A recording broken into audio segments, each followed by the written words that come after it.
അതിൻ്റെ പരമ്പരയുടെ എല്ലാ സഹാരികൾക്കും പുതുവത്സരത്തിൻ്റെതായിരിക്കുന്ന എല്ലാ ആശംസകളും കർത്താവായിരിക്കുന്ന യേശുക്രിസ്തുവിൽ ഉള്ള സ്നേഹവും അറിയിക്കുകയാണ്. പതിവിൽ നിന്നും വ്യത്യസ്തമായിട്ട് സംവാദത്തേക്കാൾ സംവേദനത്തിന് പ്രാധാന്യം നൽകുന്ന ഒരു സന്ദേശമാണ് ഇന്നത്തേത്.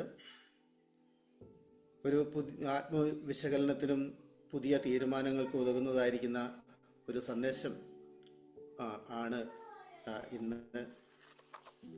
സംവാദങ്ങൾക്ക് പ്രസക്തിയില്ലെന്നല്ല, നമ്മുടെ ജീവിതത്തിൻ്റെ മെച്ചപ്പെടുത്തലുകൾക്കാണ് കൂടുതൽ പ്രാധാന്യം എന്ന് ഓർമ്മിപ്പിക്കട്ടെ. അതിനു വേണ്ടിയിട്ട് ഇന്നത്തെ മെസ്സേജും നമ്മെ സഹായിക്കട്ടെ എന്ന് ആഗ്രഹിക്കുകയും പ്രാർത്ഥിക്കുകയും ചെയ്യാണ്. ഇന്നത്തെ നമ്മുടെ ക്ലാസ്സിൻ്റെ വിഷയത്തിൻ്റെ തലക്കെട്ടിൻ്റെ ഒരു പുതുമ അതെല്ലാവരും ശ്രദ്ധിച്ചു എന്ന് കരുതുന്നുണ്ട്. ആത്മീക വളർച്ചയുടെ വാർഷിക വലയങ്ങൾ. അത് പെട്ടെന്ന് കാര്യങ്ങൾ മനസ്സിലായിട്ടുണ്ടാവും എന്ന് വിചാരിക്കുന്നു. നമ്മുടെ ആത്മീയ വളർച്ചയെ ഒരു വൃക്ഷത്തിൻ്റെ വളർച്ചയോടും അതിൻ്റെ വളർച്ചയുടെ തെളിവായിട്ട് ഇരിക്കുന്ന അതിൻ്റെ കാണ്ഡത്തിലുള്ള അതിൻ്റെ തടിയിലുള്ളതായിരിക്കുന്ന ആ വലയങ്ങളോടും സാദൃശ്യപ്പെടുത്തി ഉള്ളതായിരിക്കുന്ന ഒരു തലക്കെട്ടാണ് അതെന്നറിയാമല്ലോ. പണ്ട് നമ്മൾ ബയോളജി ക്ലാസ്സിൽ പഠിച്ചിട്ടുണ്ട്. ഏത് വൃക്ഷവും അതിനെ കുറുകെ മുറിച്ചു കഴിഞ്ഞാൽ അതിൽ നിറയെ വലയങ്ങൾ കാണാനായിട്ട് സാധിക്കും. ആ മരത്തിൻ്റെ വളർച്ചയെ നമുക്ക് വെളിവാക്കി തരുന്ന ആ ഒരുപാട് വലയങ്ങൾ അതിനകത്ത് ഉണ്ട് എന്നുള്ളതാണ്. അതിൻ്റെ എണ്ണം നോക്കിയിട്ടുണ്ടെങ്കിൽ ആ വൃക്ഷത്തിൻ്റെ വളർച്ചയെക്കുറിച്ച് അറിയാനായിട്ട് പറ്റും. ആ വൃക്ഷത്തിൻ്റെ വളർച്ചയുടെ ചരിത്രത്തെ നമുക്ക് മനസ്സിലാക്കാനായിട്ട് സാധിക്കും എന്നൊക്കെ നമ്മൾ ചെറിയ ക്ലാസ്സിലെ പഠിച്ചിട്ടുള്ളതായിരിക്കുന്ന ഒരു കാര്യമാണ്. ഒരു വർഷം 2 വലയങ്ങളുണ്ടാകും എന്ന് നമുക്കറിയാം. ആ വൃക്ഷം കടന്നു വന്നതായിരിക്കുന്ന അതിൻ്റെ സാഹചര്യങ്ങളെ മനസ്സിലാക്കുവാനായിട്ട്, അതുപോലെ തന്നെ അതിൻ്റെ അതിജീവന ശേഷിയെ മനസ്സിലാക്കുവാനായിട്ട്, അതിൻ്റെ കഥ, അതിൻ്റെ ചരിത്രം, അതൊക്കെ നമുക്ക് ആ വൃക്ഷത്തിൻ്റെ തടിയിൽ നിന്ന് മനസ്സിലാക്കാനായിട്ട് സാധിക്കും. അത് നമ്മൾ പഠിച്ചിട്ടുള്ളതായിരിക്കുന്ന കാര്യം ആണ്. അതുപോലെ തന്നെ ആ വൃക്ഷത്തെ അങ്ങനെ പഠിക്കുമ്പോൾ അതിൻ്റെ ആ ഒരു അനുകൂല സാഹചര്യങ്ങൾ ഉപയോഗിച്ചതായിരിക്കുന്ന ഒരു ചരിത്രം അതിനകത്ത് ഉണ്ട് എന്നാണ് പറയുന്നത്. അതിൻ്റെ സാധ്യതകൾ, അനുകൂലമായിരിക്കുന്ന സാധ്യതകൾ ഉപയോഗിച്ചതിൻ്റെ ചരിത്രം അതിൽ നിന്ന് വായിച്ചറിയാനായിട്ട് പറ്റും എന്നാണ് നമ്മൾ പഠിച്ചിരിക്കുന്നതായിരിക്കുന്ന കാര്യം. അപ്പം ഇതൊക്കെ മരത്തിൻ്റെ വളർച്ചയെ മനസ്സിലാക്കുവാനായിട്ട്, അതിനെ പഠിക്കുവാനായിട്ട് കഴിയുന്നതായിരിക്കുന്ന കാര്യമാണ്. അതുപോലെ തന്നെയാണ് ഒരു വിശ്വാസിയും എന്നാണ് ഒരർത്ഥത്തിൽ നമ്മൾ മനസ്സിലാക്കുന്നത്. ചില മരങ്ങളൊക്കെ ഉണ്ട് കേട്ടോ, ഇങ്ങനെ എത്ര നല്ല വളർച്ചയുണ്ട് എന്ന് ബാഹ്യമായിട്ട് കണ്ടാലും മുറിച്ചു നോക്കിയാൽ ചിലപ്പം അത് പൊള്ളയായിരിക്കുന്ന ഒരുപാട് പുഴുക്കുത്തുകൾ വന്ന് ആ പുഴുക്കുത്തുകൾ വളർന്ന് അത് അതിൻ്റെ ഉള്ളിനെ ദ്രവിപ്പിച്ച് പുറമെ നോക്കുമ്പോൾ മഹാമേരു എന്ന് തോന്നിയാലും അകമേ ശുഷ്കിച്ച് ദ്രവിച്ചു പോയതായിരിക്കുന്ന പൊള്ളയായിരിക്കുന്ന ഉള്ളോടുകൂടിയതായിരിക്കുന്ന മരങ്ങളും ഉണ്ട്. അപ്പോൾ നമ്മളിന്ന് ചിന്തിക്കുന്നതായിരിക്കുന്ന ഒരു കാര്യം എന്ന് പറയുന്നത്, നമ്മുടെ ആത്മീയ വളർച്ചയിൽ ഇതൊരു സാദൃശ്യം മാത്രമാണല്ലോ. നമ്മുടെ ആത്മീയ വളർച്ചയിൽ ദൈവം നൽകിയതായിരിക്കുന്ന സാധ്യതകൾ അത് നമ്മൾ ഉപയോഗിച്ചിട്ടുണ്ടോ എന്നുള്ളതിൻ്റെ ഒരു പരിശോധനയാണ് ഇന്ന് നമ്മൾ ചെയ്യുന്നത്. ദൈവം നൽകിയ സാധ്യതകൾ, ദൈവം നൽകിയ റിസോഴ്സസ്, അതിനൊത്ത വിധം നമ്മൾ വളർന്നിട്ടുണ്ടോ, ഇല്ലെങ്കിൽ അഥവാ ഈ വളർച്ചയുടെയൊക്കെ തെളിവുകൾ നമ്മുടെ ജീവിതത്തിൽ നിന്ന് ദൃശ്യമാണോ എന്നുള്ളതായിരിക്കുന്ന ഒരു കാര്യം ഇന്ന് നമ്മളൊന്ന് പരിശോധിക്കുവാനായിട്ട് ആഗ്രഹിക്കുകയാണ്. ഇങ്ങനെയുള്ളതായിരിക്കുന്ന കാര്യങ്ങൾ നമ്മൾ പഠിക്കുകയും ഇങ്ങനെയുള്ള കാര്യങ്ങൾ വിലയിരുത്തുകയും അതിന് മനസ്സിലാക്കുകയൊക്കെ ചെയ്യുമ്പോൾ, ഇല്ലെങ്കിൽ നമ്മുടെ ആത്മീയ ജീവിതത്തിൻ്റെ ചരിത്രം അങ്ങനെ അളന്ന് തൂക്കി നോക്കുമ്പോൾ അത് ദൈവം ആഗ്രഹിച്ച വിധം വളർന്നിട്ടുണ്ടോ എന്നുള്ളതായിരിക്കുന്ന ആ ഒരു കാര്യം കൂടി നമുക്കിന്ന് നോക്കാം. ഇങ്ങനെയുള്ളതായിരിക്കുന്ന കാര്യങ്ങളിൽ ദൈവം ആഗ്രഹിക്കുന്ന വളർച്ച ലഭിച്ചില്ലെങ്കിൽ തീർച്ചയായിട്ടും നമ്മൾ സാഹചര്യങ്ങൾ ഉപയോഗിച്ചിട്ടില്ല, ദൈവം നൽകിയ റിസോഴ്സിന് ഉപയോഗിച്ചിട്ടില്ല എന്ന് വേണം മനസ്സിലാക്കുവാനായിട്ട്. അതുകൊണ്ട് നമുക്ക് ഈ കാര്യങ്ങളിലേക്കൊക്കെ ഒന്ന് ഇന്നത്തെ വചന പഠനത്തിലൂടെ നമുക്കൊന്ന് തിരിഞ്ഞു നോക്കാം. അതുപോലെ തന്നെ നമ്മുടെ ഹൃദയങ്ങളെ വചനത്തിൻ്റെ വെളിച്ചത്തിൽ പരിശോധിച്ച് പുതിയ തീരുമാനങ്ങൾ എടുത്തുകൊണ്ട് നമുക്ക് നമ്മുടെ മുൻപിൽ ദൈവം നമുക്ക് നൽകിയിരിക്കുന്ന ആയുസ്സിനെ ഫലപ്രദമായിട്ട് ഉപയോഗിക്കാം. നല്ലൊരു വൃക്ഷമായിട്ട്, നല്ലൊരു ഫലവത്തായിരിക്കുന്ന വൃക്ഷമായിട്ട് തീരുവാനായിട്ടുള്ള സാധ്യതകൾ നമുക്ക് ഒരിക്കൽ കൂടി ഓർത്ത് പഠിച്ച് നമ്മളെ തന്നെ തിരുത്തി അങ്ങനെ മുന്നോട്ട് പോകാനായിട്ട് നമുക്ക് ശ്രമിക്കാം. സന്ദേശം നൽകുന്നതിനായിട്ട് സജ്ജനെ ക്ഷണിക്കുകയാണ്. ആത്മീക വളർച്ചയുടെ വാർഷിക വലയങ്ങൾ. ഏതായാലും ജോണി അത് ഈ വലയം എന്താണെന്ന് വളരെ കൃത്യമായിട്ട് നിർവചിച്ച് കൊടുത്തത് നന്നായി. ഒരു പുതിയ വർഷം കൂടെ നമ്മുടെ ജീവിതത്തോട് ചേർക്കുമ്പോൾ ഒരു വലയം ഒന്നല്ലല്ലോ, വർഷം 2 വലയം ഉണ്ടെന്ന് പറഞ്ഞു തോന്നുന്നു. ചില വലയങ്ങൾ കൂടെ നമ്മുടെ ആയുസ്സിനോട് ചേർക്കപ്പെടുകയാണ്. ചെറിയ മനുഷ്യരെ, ചെറിയ കുട്ടികളെ സംബന്ധിച്ചൊക്കെ ആണെങ്കിൽ കുറച്ചുകൂടി അവര് ജീവിതത്തിന്റെ പക്വതയിലേക്ക് അടുത്തു വരുന്ന വലയങ്ങളാണത്. പ്രയോജനക്ഷമതയിലേക്ക് അടുത്തു വരിക. ഞങ്ങളെപ്പോലെ തല നരച്ചവർക്കും തലയിൽ മുടി കുറഞ്ഞവർക്കും ഒക്കെ ആണെങ്കിൽ ജീവിതത്തിന്റെ ആ പ്രയോജനകരമായ കാലങ്ങൾ കുറഞ്ഞു വരുന്നു എന്ന ഒരു ആശങ്കയും ഭയവുമാണ് ഞങ്ങളുടെയൊക്കെ ജീവിതത്തിൽ ഉള്ളത്. എന്താണെങ്കിലും ഓരോ വർഷവും വരുമ്പോൾ ഒരു വിലയിരുത്തൽ നടത്തുന്നതും എപ്പോഴും നമ്മുടെ മുന്നോട്ടുള്ള ജീവിതം കൂടുതൽ അനുഗ്രഹമാക്കി തീർക്കാനായിട്ട് സഹായകരമാണ് എന്ന് നമുക്ക് എല്ലാവർക്കും അറിയാം. ഇതൊരു ആവർത്തന വിരസതയല്ല. പുറകോട്ട് തിരിഞ്ഞു നോക്കി കഴിഞ്ഞ വർഷത്തെ എൻ്റെ ജീവിതം എത്രത്തോളം പ്രയോജനകരമായിരുന്നു എന്ന് ചിന്തിക്കുകയും അതുപോലെ മുന്നോട്ട് നോക്കി ഇനി ഒരു പുതിയ ഒരു വർഷം കൂടെ കർത്താവ് എനിക്ക് മുമ്പിൽ തരുന്നുണ്ടെങ്കിൽ അതെങ്ങനെ അല്പം കൂടെ മെച്ചമായി ഫലപ്രദമായി എല്ലാവർക്കും അനുഗ്രഹകരമാക്കി തീർക്കാനായിട്ട് കഴിയും, എന്ത് കാൽച്ചുവടുകൾ ഞാൻ പുതുതായിട്ട് വെക്കേണ്ടതുണ്ട്, പുതിയ തീരുമാനങ്ങൾ എടുക്കേണ്ടതുണ്ട് എന്നൊക്കെ തീരുമാനിക്കുന്നത് ഒരിക്കലും ഒരു നഷ്ടമല്ല. ഇങ്ങനെയുള്ള പുതിയ തീരുമാനങ്ങളും ചുവടുവെപ്പുകളും ഒക്കെയാണ് നമ്മെ ജീവിതത്തെ നവീകരിച്ച് മുന്നോട്ട് കൊണ്ടുപോകുന്നത്. അതുകൊണ്ട് ഇന്ന് ഈ ഒന്നാമത്തെ ദിവസം തന്നെ, 2026 ഒന്നാമത്തെ ദിവസം തന്നെ ഒരു ആത്മപരിശോധനയ്ക്കും നമ്മുടെ ക്രിസ്തീയ ജീവിതത്തിന്റെ മുന്നോട്ടുള്ള യാത്രയ്ക്ക് സഹായകരമായിരിക്കുന്ന ഒരു തീരുമാനങ്ങൾക്കും ഒക്കെയുള്ള ഒരു അവസരമായി ഇന്ന് വൈകുന്നേര സമയം നമുക്ക് ചെലവഴിക്കാം.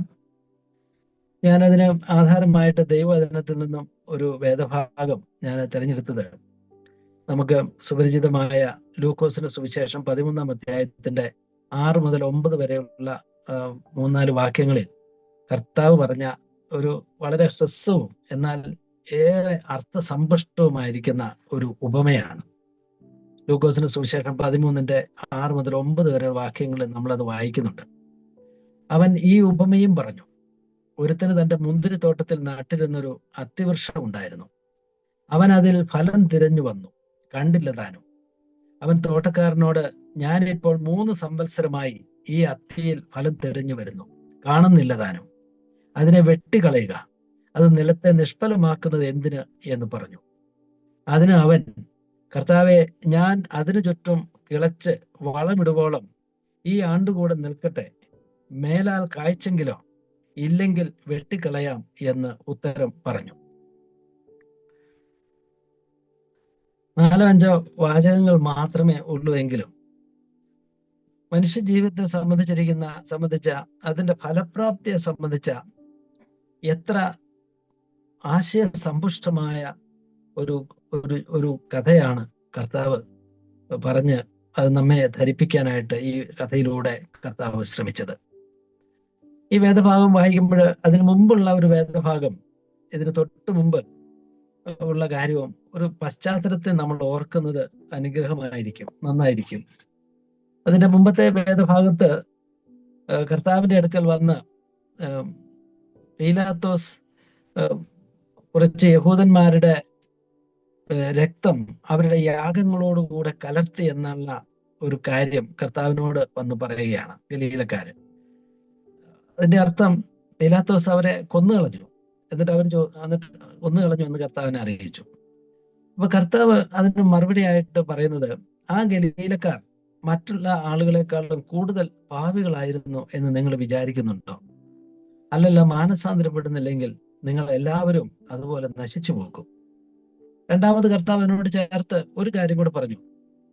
ശിലോഹായിൽ ഗോപുരം വീണ് മരിച്ചുപോയവരെ പറ്റി പറഞ്ഞിട്ട് പറയുകയാണ്, അവിടെ ശിലോഹ ഗോപുരം വീണ് മരിച്ചുപോയ ആളുകൾ മറ്റുള്ള ആളുകളെക്കാൾ കൂടുതൽ പാപികളായിരുന്നു എന്നാണോ നിങ്ങൾ വിചാരിക്കുന്നത്?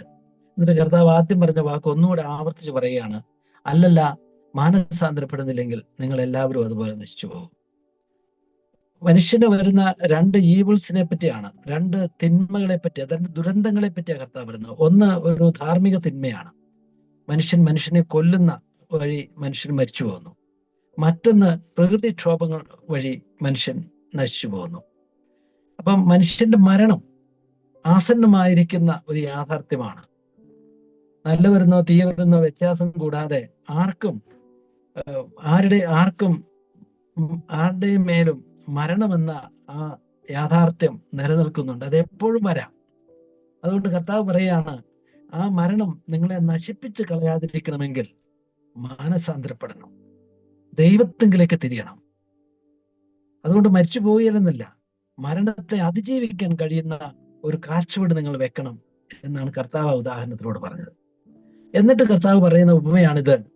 ഈ ജീവിതം, ഈ ക്ഷണികമായിരിക്കുന്ന ജീവിതം എപ്പോഴും അവസാനിക്കാവുന്ന ഒരു ജീവിതമാണിത്. അതിന്റെ സംവത്സരങ്ങൾ ചെറുതാണ്. അപ്പൊ നൽകിയിരിക്കുന്ന ഈ ജീവിതത്തെ പ്രയോജനകരമായിട്ട് ചെലവഴിക്കുന്നതാണ് ഏറ്റവും ബുദ്ധിപൂർവമായിരിക്കുന്ന തീരുമാനം. കർത്താവ് അതിന് പറയുന്ന ഉദാഹരണം എത്ര സുന്ദരമാണ്. ഒരു മുന്തിരിത്തോട്ടത്തിൽ നട്ടിരിക്കുന്ന അത്തിവൃക്ഷത്തിന്റെ കഥയാണ് കർത്താവ് പറയുന്നത്. അത് നടാൻ ഏൽപ്പിച്ചതായിരിക്കുന്ന അതിന്റെ ഉടമസ്ഥൻ ഫലം തിരഞ്ഞു വന്നപ്പോൾ കണ്ടില്ല എന്ന് പറഞ്ഞു. അപ്പൊ പറയാണ്, ന്യായമായിട്ടും ഫലം കായ്ക്കാത്ത വൃക്ഷങ്ങൾ വെട്ടിക്കളയുന്നതാണല്ലോ നല്ലത്. അപ്പോൾ ആ തോട്ടക്കാരൻ ആ ഉടമസ്ഥനോട് പറയുകയാണ്, ഒന്നുകൂടി ഞാൻ ഒന്നുകൂടി പരിശ്രമിച്ചു നോക്കട്ടെ, എന്നിട്ട് ഫലം കായ്ച്ചില്ലെങ്കിൽ വെട്ടിക്കളഞ്ഞാൽ മതിയല്ലോ. എന്താണ് കർത്താവ് ഇതിലൂടെ പറഞ്ഞതെന്ന് എല്ലാവർക്കും മനസ്സിലാവുന്ന കാര്യമാണ്. ഞാനിതിന് വളരെ ചുരുക്കത്തില് ഇങ്ങനെ പറയാം. പ്രയോജനമില്ലാത്തതിനാൽ തള്ളിക്കളയണം, ഉപേക്ഷിച്ച് കളയണം എന്ന് വിചാരിക്കുന്നവരെ പോലും പ്രത്യേക ശ്രദ്ധയും പരിചരണവും നൽകിയാൽ ഫലപ്രദമായ ജീവിതത്തിന് ഉടമകളാക്കാം. അപ്പൊ ഇവിടുത്തെ ഊന്നൽ വെട്ടിക്കളയുക എന്നുള്ള ഊന്നലല്ല, പ്രയോജനമില്ല എന്നുള്ളതല്ല, വെട്ടിക്കളയേണ്ടതാണ്. കാരണം പ്രയോജനമില്ലല്ലോ ഈ വൃക്ഷം. എന്നാൽ വെട്ടിക്കളയുന്നതിന് മുമ്പ് ഒരു സവിശേഷമായ ഒരു പരിഗണന ഞാൻ കൊടുക്കാം. ഞാൻ ഒന്നുകൂടി ഇതിന്റെ ചുവട് കിളച്ച് വളവിടാം, അപ്പോൾ ഫലം കായ്ച്ചാലോ. ആ ദീർഘക്ഷമയുടെ, ആ മഹാമനസ്കതയുടെ ഒരു ചിത്രമാണ് നമ്മളിവിടെ കാണുന്നത്.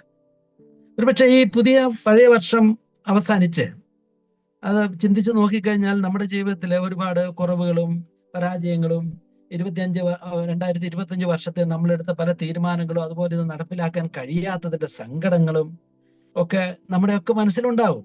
അതൊരുപക്ഷെ ആരോഗ്യകരമാണ്. കാരണം നമ്മുടെ ലക്ഷ്യങ്ങൾ എപ്പോഴും നമ്മുടെ സാധ്യതകളെക്കാളും എപ്പോഴും ഉയർന്നാണ് നിൽക്കുന്നത്. നല്ല മുന്നോട്ട് പോകാനുള്ള പ്രോത്സാഹനം, ഞാൻ എല്ലാം നേടി എന്നുള്ള ആ കംപ്ലേസൻസി ഒരിക്കലും ഒരു നല്ല ഒരു മനോനിലയല്ല. എന്നാൽ കഴിഞ്ഞില്ലല്ലോ എന്നാണ്. എന്നാൽ ചിലപ്പോൾ ചില പരാജയങ്ങളും പുറകോട്ട് പോയിട്ടുണ്ടാകും. എങ്കിലും കർത്താവ് നമ്മെ പറഞ്ഞ് മനസ്സിലാക്കി തരുന്നത്, നമുക്ക് നമ്മുടെ സാധ്യതകൾ, നമ്മുടെ അവസരങ്ങൾ, നമ്മുടെ സമയങ്ങൾ എല്ലാം അല്പം കൂടി നീട്ടിത്തരികയാണ്, മേലാൽ ഫലം കായ്ക്കാൻ ഒരവസരം ഉണ്ടല്ലോ എന്നാണ്. അപ്പൊ ഈ ദൈവത്തിന്റെ ദീർഘക്ഷമയുടെ ഒരു ചിത്രം, കർത്താവിന്റെ ആ കരുതലോടെയുള്ള കാത്തിരിപ്പിന്റെ, എന്നെയും നിങ്ങളെയും കുറിച്ചുള്ള ആ കാത്തിരിപ്പിന്റെ ഒരു ചിത്രം ഈ ഉപമയിൽ, ഈ കഥയിൽ നമുക്ക് കർത്താവ് കാട്ടിത്തരികയാണ്. ഒരുപക്ഷെ നമ്മുടെ ജീവിതവും പ്രയോജനമില്ല, നമ്മൾ മറ്റുള്ളവരെ സംബന്ധിച്ച് എങ്ങനെ ചിന്തിച്ചേക്കാം, അവളെ കൊണ്ട് വലിയ പ്രയോജനമൊന്നുമില്ല. എന്നാൽ കർത്താവ് ചിന്തിക്കുന്ന ചിന്ത, പ്രയോജനമില്ലാത്തവരെങ്കിലും പ്രയോജനമുള്ളവരാക്കി തീർക്കുവാൻ കഴിയും. ഒനേസിമസിനെ പറ്റി പൗലോസ് അപ്പോസ്തലൻ പറഞ്ഞു, അവൻ നിനക്ക് പ്രയോജനം ഇല്ലാത്തവനായിരുന്നു, ഇപ്പോൾ എല്ലാം കൊണ്ടും പ്രയോജനമുള്ളവനായി തീർന്നിരിക്കുന്നു.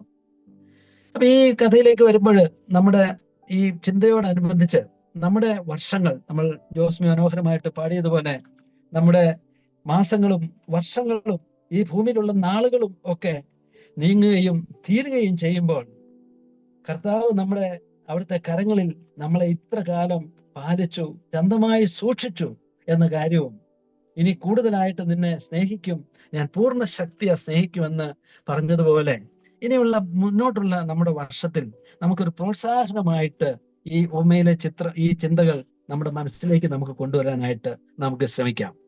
ഞാൻ ഈ ഉപമയെ ചിന്തിച്ചപ്പോൾ ആദ്യം തന്നെ എൻ്റെ മനസ്സിലേക്ക് വന്ന കാര്യം, ദൈവം നമ്മെ മുന്തിരിത്തോട്ടത്തിൽ നട്ടിരിക്കുന്ന അത്തിവൃക്ഷങ്ങളോടാണ് ഉപമിച്ചിരിക്കുന്നത് എന്ന് ഓർക്കണം. ഒരു മനുഷ്യന്റെ ജീവിതം മുന്തിരിത്തോട്ടത്തിൽ നട്ടിരിക്കുന്ന ഒരു അത്തിവൃക്ഷം. അതായത് ഫലപ്രദമായിട്ട് ജീവിക്കുന്നതിന് ആവശ്യമായിരിക്കുന്ന സകല ആത്മീയ കൃപകളും ദൈവം നമുക്ക് നൽകിയിട്ടുണ്ട്. അതാണ് ആ മുന്തിരിത്തോട്ടത്തിലെ അത്തിവൃക്ഷം സൂചിപ്പിക്കുന്നത്. ദൈവരാജ്യത്തിന് വേണ്ടി, ദൈവപരിപാടിക്ക് വേണ്ടി വിജയകരമായി ഫലദായകമായിട്ട് ജീവിക്കാൻ നമുക്ക് എന്ത് ഇൻവെസ്റ്റ്മെന്റ്സ് ആണോ, എന്ത് മൂലധനമാണോ ആവശ്യമായിരുന്നത്, അതിന് ഒരു മുടക്കവും കൂടാതെ കർത്താവ് പ്രൊവൈഡ് ചെയ്തിട്ടുണ്ട്. ഇത് പാറപ്പുറത്ത് നട്ടിരിക്കുന്ന ഒരു അത്തിവൃക്ഷമല്ല, ഇത് ആരും ശ്രദ്ധിക്കപ്പെടാത്ത അത്തിവൃക്ഷമല്ല, ഇത് മുന്തിരിത്തോട്ടത്തിൽ നട്ടിരിക്കുന്ന അത്തിവൃക്ഷമാണ്. ഇപ്പൊ മുന്തിരിത്തോട്ടം എന്ന് പറഞ്ഞാൽ തന്നെ എത്ര ശ്രദ്ധിച്ചാലും ഒരു മുന്തിരിത്തോട്ടം വെറുതെ ഒരു തോട്ടമല്ല. അതീവ ശ്രദ്ധ കൊടുത്തില്ലെങ്കിൽ മുന്തിരിത്തോട്ടം, ഞാൻ പഠിക്കാനായിട്ട് സ്ഥലത്ത് പോയപ്പോൾ അവിടെ ആ പ്രദേശത്തുണ്ടായിരുന്ന മുന്തിരിത്തോട്ടങ്ങൾ ഞാൻ കണ്ടിട്ടുണ്ട്. എത്ര കരുതലോട് കൂടിയാണ് ഈ പച്ചക്കറിത്തോട്ടങ്ങളൊക്കെ അങ്ങനെയാണ് സംരക്ഷിക്കുന്നത്. അതുപോലെ കരുതലോടെ സംരക്ഷിക്കുന്ന ഒരു വേലിയൊക്കെ കെട്ടി സുരക്ഷിതമായി വെള്ളവും വെളിച്ചവും എല്ലാം നൽകി സംരക്ഷിക്കുന്ന ഒരു തോട്ടം. ആ തോട്ടത്തിലാണ് ഒരു അത്തിവൃക്ഷത്തെ നട്ടിരിക്കുന്നത് എന്ന് പറഞ്ഞാൽ അതിന്റെ ചിത്രം, ഈ വൃക്ഷത്തിന് വളരാനുള്ള വളവും പോഷണവും സുരക്ഷിതത്വവും സംരക്ഷണവും എല്ലാം അവിടെയുണ്ട്. ഫലം കായ്ച്ചേ കഴിയുള്ളൂ എന്ന നിലയിലാണ്. നമ്മുടെ ആത്മീയ ജീവിതത്തെ നമ്മളത് ചിന്തിച്ചു നോക്കിയേ. ദൈവം നമ്മളെ രക്ഷയിലേക്ക് കൊണ്ടുവന്നപ്പോൾ ദരിദ്രന്മാരായിട്ടല്ല നമ്മളെ നിർത്തിയത്. നമ്മുടെ ജീവിതത്തെ ഫലപ്രദമാക്കി തീർക്കാൻ ആവശ്യമായ സകല സാധ്യതകളും ദൈവം നൽകിയിട്ടുണ്ട്. പത്രോസിന്റെ 2-ാം ലേഖനം അതിന്റെ 1-ാം അധ്യായത്തിന്റെ 3-4 വാക്യങ്ങൾ, തന്റെ മഹത്വത്താലും വീര്യത്താലും നമ്മെ വിളിച്ചവന്റെ പരിജ്ഞാനത്താൽ അവന്റെ ദിവ്യശക്തി ജീവനും ഭക്തിക്കും വേണ്ടിയതൊക്കെയും നമുക്ക് ദാനം ചെയ്തിരിക്കുന്നുവല്ലോ.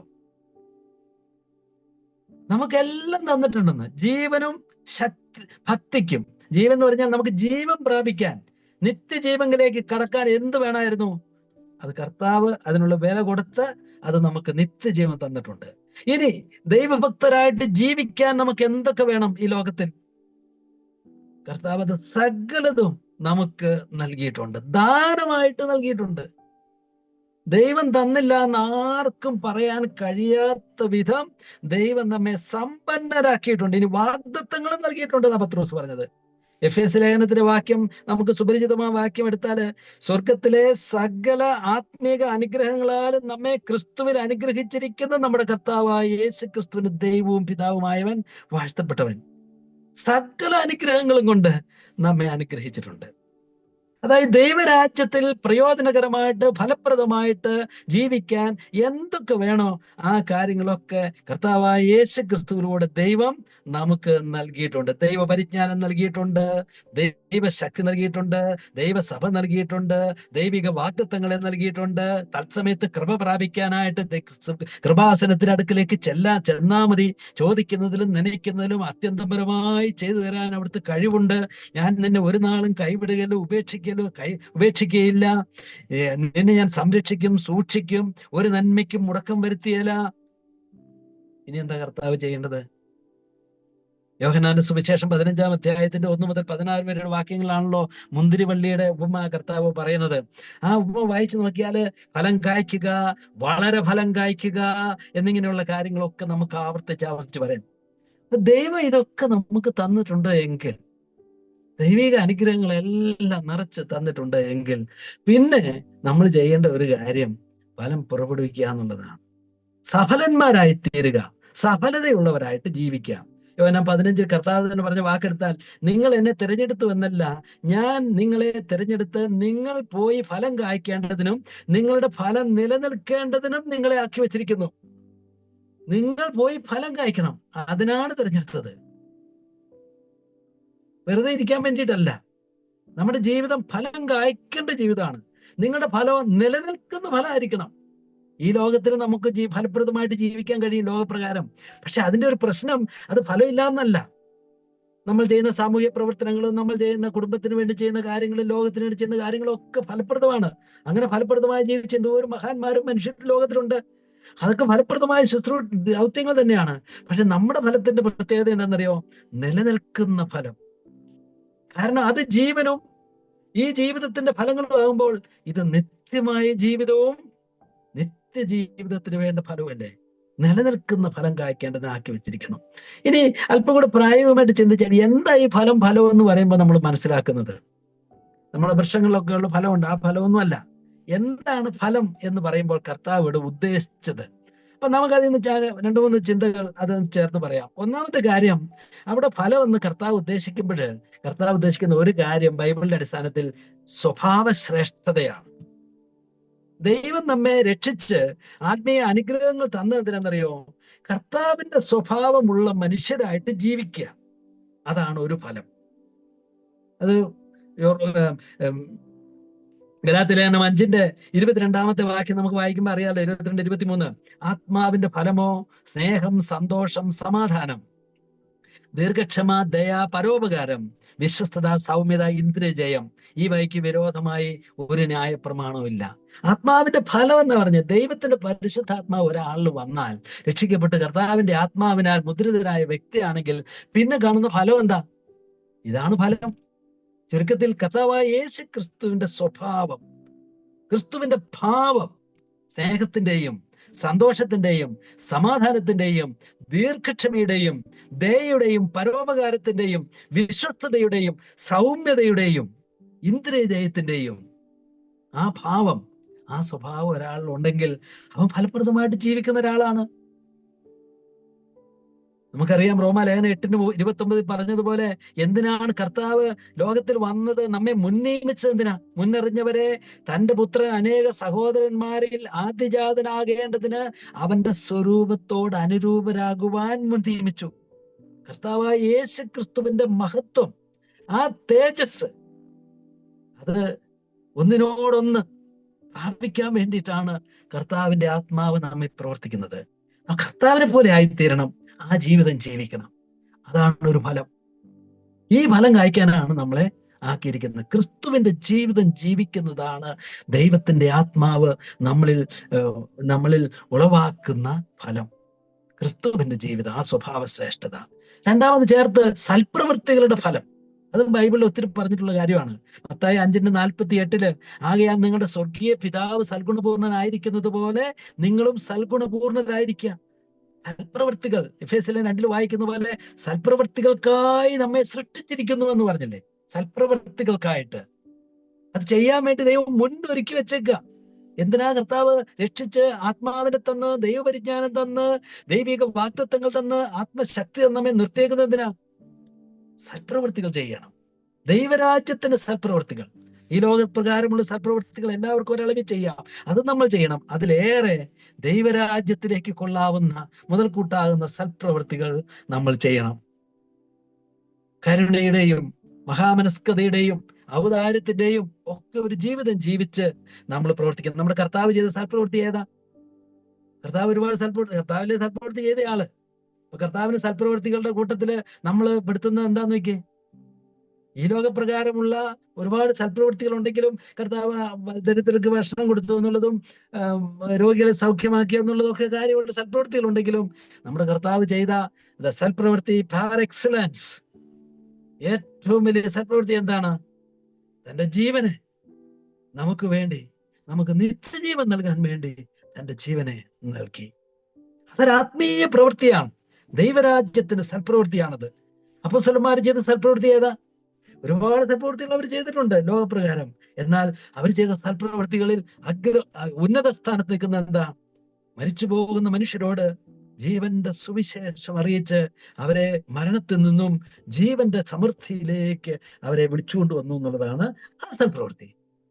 അതല്ലേ ദൈവരാജ്യത്തിന്റെ സൽപ്രവൃത്തി. നമ്മെ വിളിച്ചിരിക്കുന്നത് എന്തിനാ? സൽപ്രവൃത്തികൾ ചെയ്യുവാനായിട്ട് വിളിച്ചിരിക്കുന്നു. ഈ ലോകത്തിലെ ധനവാന്മാരോട് തിമോത്തി എഴുതുമ്പോൾ പറയുന്നുണ്ട്, അവർ സൽപ്രവൃത്തികളിൽ സമ്പന്നരായിരിക്കണം. എല്ലാ തരത്തിലുള്ള സൽപ്രവൃത്തികളും സൽപ്രവൃത്തി ചെയ്യാൻ വിളിച്ചിരിക്കുക. അതാണ് നമ്മൾ ചെയ്യേണ്ട ഫലം. ഒരാൾ നമ്മളെ കണ്ടാല് ഒരു ഒരു ഒരു നല്ല പ്രവൃത്തി ചെയ്യുന്ന ഒരു മനുഷ്യൻ ഒരു നല്ല മനുഷ്യനാണ്. സ്വഭാവം കൊണ്ടൊരു നന്മയുണ്ട്, പ്രവൃത്തി കൊണ്ടുള്ള നന്മ. നല്ല സ്വഭാവം ഉണ്ടെങ്കിൽ അത് നല്ല പ്രവൃത്തിയിൽ വെളിപ്പെടും. നമ്മുടെ വാക്കിലും പ്രവൃത്തിയിലും പെരുമാറ്റത്തിലും ഒക്കെ ആ പ്രവൃത്തിയിൽ അത് കാണാൻ കഴിയും. മൂന്നാമത് സൽപ്രവൃത്തികളുടെ ഫലത്തിന്റെ വേറൊരു മേഖല നമ്മുടെ കൃപാവരങ്ങളുടെ ഉപയോഗമാണ്. ഫലപ്രദമായ ജീവിതം എന്ന് ഒരു വിശ്വാസി ദൈവവൈതലിനെ പറ്റി പറഞ്ഞാൽ അതിന്റെ അർത്ഥം അവൻ ദൈവസഭയ്ക്ക് ഒരു അനുഗ്രഹ ജീവിതമാണോ എന്നുള്ളൊരു ചോദ്യമാണ്. ഞാൻ ജീവിക്കുന്നത് വഴി എന്റെ ജീവിതം വഴി ഞാൻ ദൈവമക്കൾക്ക്, വിശ്വാസികളായവർക്ക് എൻ്റെ ജീവിതം എങ്ങനെ ഒരു പ്രോത്സാഹനമായി, സഹായമായി, വളർത്തുന്ന ഒരു ഇൻവെസ്റ്റ്മെന്റ് ആയിട്ട് ഒരു ബലമായിട്ട് തീരുന്നുണ്ട്. അപ്പൊ നമുക്ക് നമ്മളെ പറ്റി തന്നെ ചിന്തിച്ചു നോക്കാം. കഴിഞ്ഞൊരു വർഷം നമ്മളൊരു സഭയിലായിരുന്നല്ലോ. ഈ സഭയിൽ കഴിഞ്ഞ ഒരു വർഷം ഞാൻ പ്രവർത്തിച്ചത് വഴി, ജീവിച്ചത് വഴി, അതിന്റെ അംഗമായിരുന്നത് വഴി ഞാൻ ഈ സഭയ്ക്ക് എങ്ങനെയാണ് ഒരു അനുഗ്രഹമായി, ഒരു ഫലമായിട്ട്, അവർക്കൊരു പ്രോത്സാഹനകാര്യമായിട്ട് ഞാൻ തീർന്നത്? അതോ ഞാൻ അവർക്ക് സഭയ്ക്ക് ഒരു ഭാരവും ഒരു ബാധ്യതയും ആയിരുന്നിട്ടുണ്ടോ? അതോ ഞാൻ ഒരു അനുഗ്രഹമായി തീർന്നിട്ടുണ്ടോ? ആളുകൾ എന്നെ പറ്റി പറയുമോ, നമ്മളെ പറ്റി പറയുമോ, ആ വ്യക്തി, ആ കുടുംബം ഈ സഭയിൽ ഉണ്ടായിരുന്നത് ഞങ്ങളുടെ വളർച്ചയ്ക്കും ഞങ്ങളുടെ ധൈര്യത്തിനും ഞങ്ങളുടെ പ്രോത്സാഹനത്തിനും ഞങ്ങളുടെ നന്മയ്ക്കും കാരണമായി തീർന്നു എന്ന് പറയാൻ ഇടവന്നാൽ ഫലപ്രദമായ ഒരു ആത്മീയ ജീവിതം ആണ്. നമ്മുടെ അറിവ്, നമ്മുടെ കൃപാവരങ്ങൾ, നമ്മുടെ പ്രബോധനങ്ങൾ, നമ്മുടെ സഹായങ്ങൾ, നമ്മുടെ കരുതലുകൾ, നമ്മുടെ കാരുണ്യപൂർവ്വ ഇടപെടലുകൾ, നമ്മുടെ പ്രസംഗങ്ങൾ, എല്ലാ കാര്യവും, ശുശ്രൂഷകളെല്ലാം ഒരു വിശ്വാസ സമൂഹത്തെ വളർത്തുന്ന ഒന്നാണെങ്കിൽ നമ്മൾ ഫലപ്രദമായിട്ട് ജീവിക്കുന്ന ആളുകളാണ്. ചിലപ്പോൾ സഭകളിലുള്ള ആളുകൾ, എല്ലാ തരത്തിലുള്ള ആളുകളും ഒക്കെ ഉണ്ട്, നമുക്കറിയാം. ചിലരെന്ന് പറഞ്ഞാൽ അത് അനുഗ്രഹമായിട്ടല്ല, ചിലപ്പോൾ ബുദ്ധിമുട്ടായിട്ടും സങ്കടമായിട്ടും ഉള്ളവരുണ്ട്. അവരെയൊന്നും ഒഴിവാക്കാനായിട്ട് നമുക്ക് കഴിയില്ല. എല്ലാ തരത്തിലുള്ള ആളുകളും ഒരു സഭാ സമൂഹത്തിലുണ്ടാവും. ഞാൻ സഭയെ പറ്റി ഓർക്കുമ്പോൾ ഞാൻ ഒരു വണ്ടിയുടെ കാര്യം ചിലപ്പോഴും ഓർക്കാറുണ്ട്. ഈ ട്രാക്ടർ കണ്ടിട്ടുണ്ടല്ലോ, ട്രാക്ടർ. നിങ്ങളുടെ ടൗണിലുള്ളവർക്കൊക്കെ ട്രാക്ടർ കണ്ടിട്ടുണ്ടോ എന്ന് അറിഞ്ഞൂടെ? കൃഷിക്കാർക്ക് അറിയാം. ട്രാക്ടറിന് 3 റേഞ്ചിലുള്ള ചക്രങ്ങളുണ്ട്. ഫ്രണ്ടിൽ 2 ചക്രം, പിന്നെ നടുക്ക് 2 വലിയ ചക്രങ്ങൾ, പിന്നെ അതിന്റെ പുറകിൽ ടൈലറിന്റെ ചക്രങ്ങൾ. അപ്പൊ ഈ ഫ്രണ്ട് ചക്രം എന്ന് പറഞ്ഞാൽ അത് ചുമ്മാ സൈക്കിളിന്റെ ചക്രം പോലെ ഇങ്ങനെ അങ്ങോട്ടും ഇങ്ങോട്ടും ആടിക്കളിക്കുന്ന ചക്രമാണ്. പക്ഷെ ആ ചക്രമാണ് ട്രാക്ടറിന് ഈ വാഹനത്തെ എങ്ങോട്ടാണ് പോകേണ്ടത് എന്ന് ഡയറക്ഷൻ കൊടുക്കുന്നത് ഈ ചക്രമാണ്. ഇത് കറങ്ങുന്നതുകൊണ്ടൊന്നും വണ്ടി ഓടുകയല്ല, പക്ഷെ ഇത് തിരിയുന്ന വഴിയാണ് ഡയറക്ഷൻ കൊടുക്കുന്നത് ഈ ചക്രമാണ്. അതിന്റെ തൊട്ടുപുറകിൽ ഗേജ് വീൽ എന്ന് പറയും. അത് വലിയ വീലാണ്, വലിയ ഗ്രിപ്പൊക്കെ ആയിട്ടുള്ള ഗ്രീ. ഇതാണ് യന്ത്രത്തെ മൂവ് ചെയ്യിപ്പിക്കുന്നത്. ഭാരം വലിക്കുന്ന പവർ വീലാണത്. അതുണ്ടെങ്കിൽ വലിക്കാനും ഭാരം വഹിക്കാനും ഇതിന് പ്രവർത്തിക്കാനായിട്ട് സാധിക്കുള്ളൂ. പിന്നെ അതിന്റെ പുറകെ 2 ചക്രമുണ്ട്. അത് അതിന്റെ ടൈലർ കിടക്കുന്ന ചക്രം. ഈ ടൈലർ എന്ന് പറഞ്ഞാൽ ഇത് ചുമ്മാ ഒരു കൊളുത്തേൽ കൊളുത്തിയിട്ടേക്കുവാണ്. ഈ ട്രാക്ടർ പോകുമ്പോൾ ഈ ടൈലറിന്റെ പണി എന്താണെന്ന് വെച്ചാൽ ലോഡും കൂടെ കയറ്റി വെച്ചാൽ പുറകോട്ട് വലിക്കലാണ് ഇതിന്റെ പണി, അതിന്റെ ഇനേർഷ്യ കാരണം. പക്ഷെ ഗേജ് വീൽ സമ്മതിക്കല, മുന്നോട്ട് വരണമെന്ന് പറഞ്ഞത് ഇങ്ങനെ വെച്ചുകൊണ്ട് പോകും. ഞാൻ സഭയിലെ ആളുകളെ ഓർക്കുമ്പോൾ മുമ്പിൽ നിൽക്കുന്ന കുറെ ആളുകളുണ്ട്, ഒരു ഡയറക്ഷൻ കൊടുക്കുന്ന ആളുകളുണ്ട്. എന്നാൽ അതിന്റെ തൊട്ടു പുറകില് ഈ ഭാരം മുഴുവൻ വഹിച്ച് അവന്റെ പവർ ബാങ്കുകളായിട്ട് പ്രവർത്തിക്കുന്ന മനുഷ്യരുണ്ട്. പ്രാർത്ഥന കൊണ്ടും ജീവിത സാക്ഷ്യം കൊണ്ടും ശക്തമായിരിക്കുന്ന അധ്വാനം കൊണ്ടും സമർപ്പണം കൊണ്ടും ഒക്കെ സഭയെ മുന്നോട്ട് നടത്തുന്നതായിരിക്കുന്ന ഗേജ് വീലുകളുണ്ട്. പിന്നെ കുറെ പേര് ഒരു ലോഡായിട്ട് തൂങ്ങി കിടക്കുന്ന പാർട്ടികൾ ഉണ്ട്. പിന്നെ അവരെ ഇട്ടിട്ട് പോയാൽ ട്രാക്ടറിന്റെ ജീവിതം പ്രയോജനം ഇല്ലാത്തതായതുകൊണ്ട് ഇങ്ങനെയുള്ള നമ്മൾ ഏത് ഭാഗത്താണ് നിൽക്കുന്നത്? നമുക്ക് സഭയ്ക്ക് നമ്മളൊരു അനുഗ്രഹമായിരിക്കുന്ന ഒരു ശക്തിയാണോ, അതോ സഭയ്ക്കൊരു ബാധ്യതയാണോ? നമ്മുടെ ഒരു പാട്ട് പാടുമല്ലോ, അവൻ ആർക്കും കടക്കാരനല്ല, അവൻ ആർക്കും ബാധ്യതയല്ല എന്നൊരു പാട്ടുണ്ട്. അത് വിശ്വാസികളെ പറ്റിയാണോ പാടുന്നത്, കർത്താവിനെ പറ്റിയാണോ എന്ന് എനിക്ക് അറിഞ്ഞൂടാ. മനസ്സിലെ 2 ലൈനേ ഉള്ളൂ. എന്നാലും നമുക്ക് പറ്റുന്ന ഒരു കാര്യമാണ്. അവൻ ആർക്കും കടക്കാരനല്ല. എല്ലാവരുടെയും കടം വാങ്ങിച്ച് സഭയുള്ളത് കൊണ്ട് അവിടെ ഒരു ചിട്ടി കട പോലെ സാമൂഹിക പ്രവർത്തനമായിട്ടും കണക്കാക്കാമെന്ന് വെച്ച് അതല്ല സഭ. അവൻ ആർക്കും ബാധ്യതയുമല്ല, അവനൊരു അനുഗ്രഹമാണ്, അവനൊരു ബലമാണ്. സഭാജീവിതം നമുക്ക് ഫലപ്രദമാക്കി ജീവിച്ചുകൂടെ? നമ്മുടെ ജീവിതത്തെ സഭയ്ക്കൊരു തലവേദനയും ഒരു ബാധ്യതയും ഒരു അപമാനവും ഒരു ശാപവുമാക്കണ്ട. നമ്മൾ അവിടെ ഉള്ളതുകൊണ്ട് സഭയ്ക്ക് ഒരു അനുഗ്രഹവും ഒരു ബലവും ഒരു ശക്തിയും ഒരു പ്രോത്സാഹനവും ഒരു അഭിമാന വിഷയവുമായിട്ട് തീർക്കുന്നതാണെങ്കിൽ അത് ഫലപ്രദമായിരിക്കുന്ന ഒരു ജീവിതമാണ്.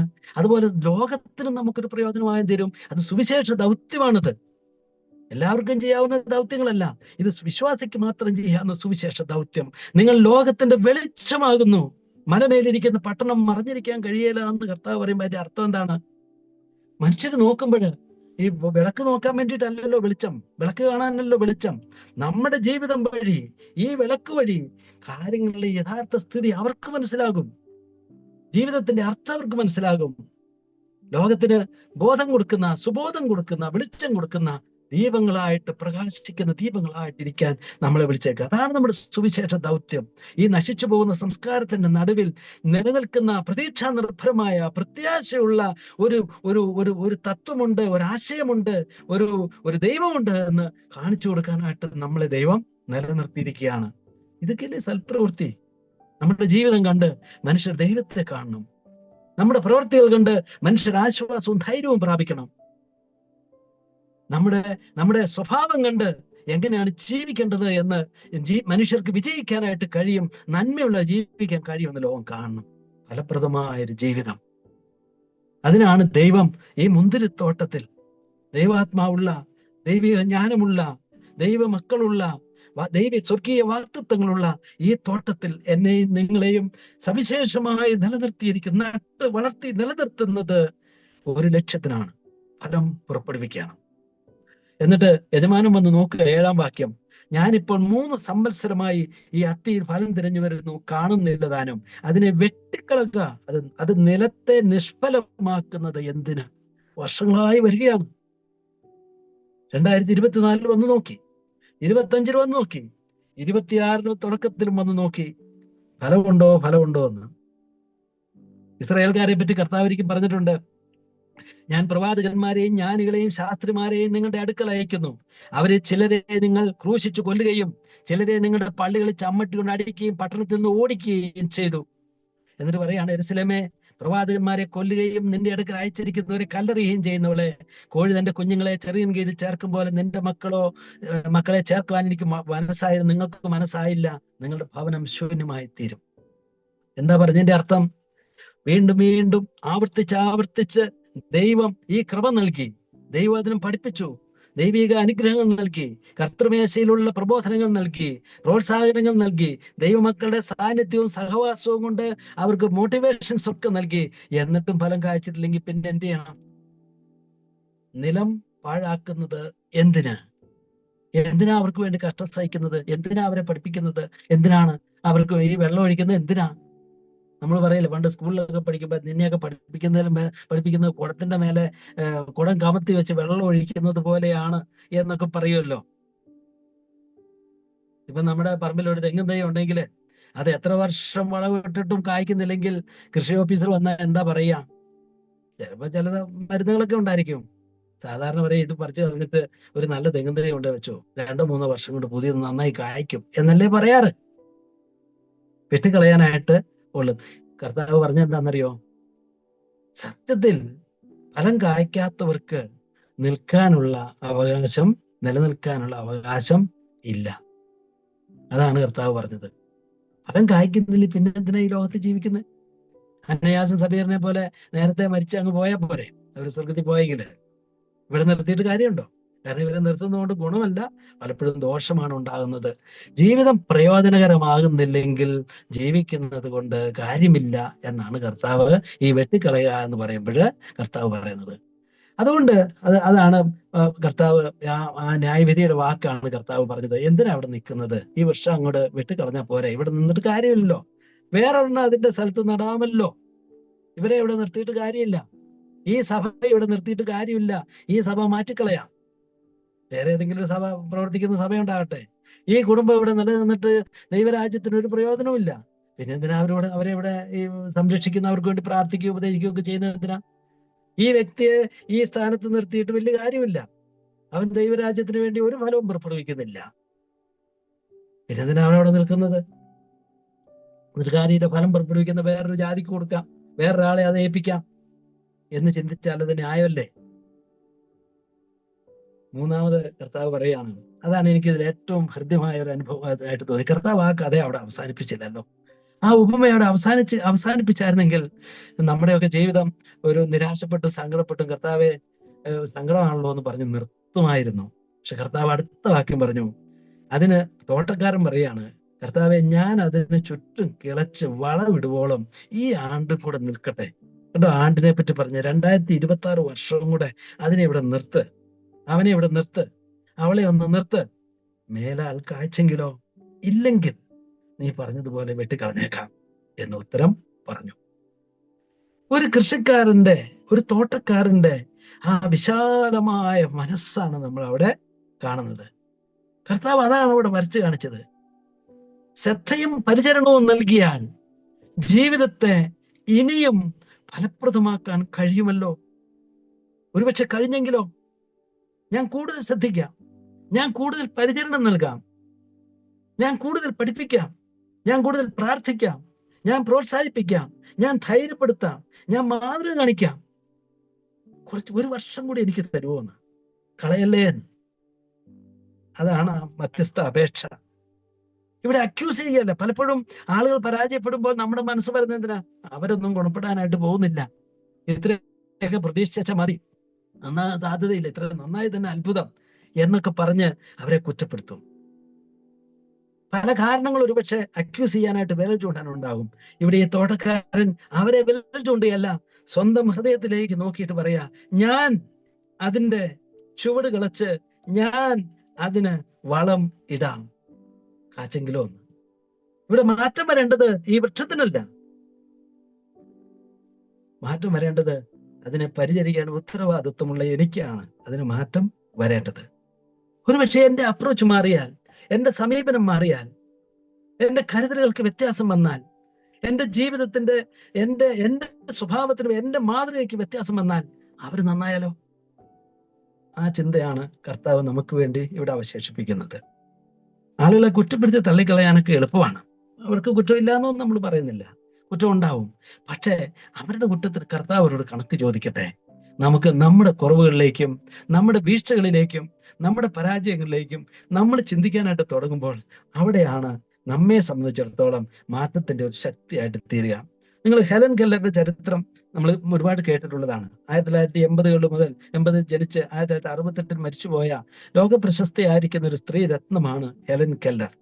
അവർ ജനിച്ചപ്പോൾ അവരുടെ മാതാപിതാക്കൾക്ക് അവർ ജനിച്ച് 1.5 വയസ്സുള്ളപ്പോൾ ആ കുട്ടിയുടെ കാഴ്ചശക്തിയും കേൾവി ശക്തിയും മെനഞ്ചറ്റിസോ അതുപോലെ എന്തോ ഒരു അസുഖം വന്നിട്ട് അത് നഷ്ടപ്പെട്ടു പോയി.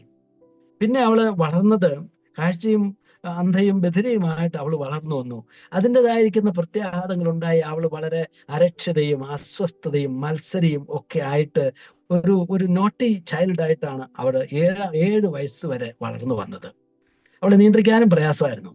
അങ്ങനെ ഇരിക്കെ എനിക്ക് തോന്നുന്നു അലക്സാണ്ടർ ഗ്രഹാം ബെൽ ആണെന്ന് തോന്നുന്നു, അദ്ദേഹം ആ കുടുംബത്തെ, ആ മാതാപിതാക്കളെ ഉപദേശിച്ചു, ഈ കുട്ടിക്ക് ഒരു ട്രെയിനറുടെയാണ് ആവശ്യം, അത് നിങ്ങൾ കൊടുത്താൽ അവൾ നന്നാകും. അങ്ങനെ അവര് ഒരു സ്ത്രീയെ കണ്ടെത്തി. അവരുടെ പേരാണ് ആന്നി സള്ളിവൻ. അപ്പൊ ഈ സ്ത്രീ വന്ന് ഈ മുതിർന്ന പെൺകുട്ടി വന്ന് ഇവളുടെ മെന്ററായി, ഇവളെ പരിശീലിപ്പിക്കുന്ന ഒരു ടീച്ചറായിട്ട് വന്നു.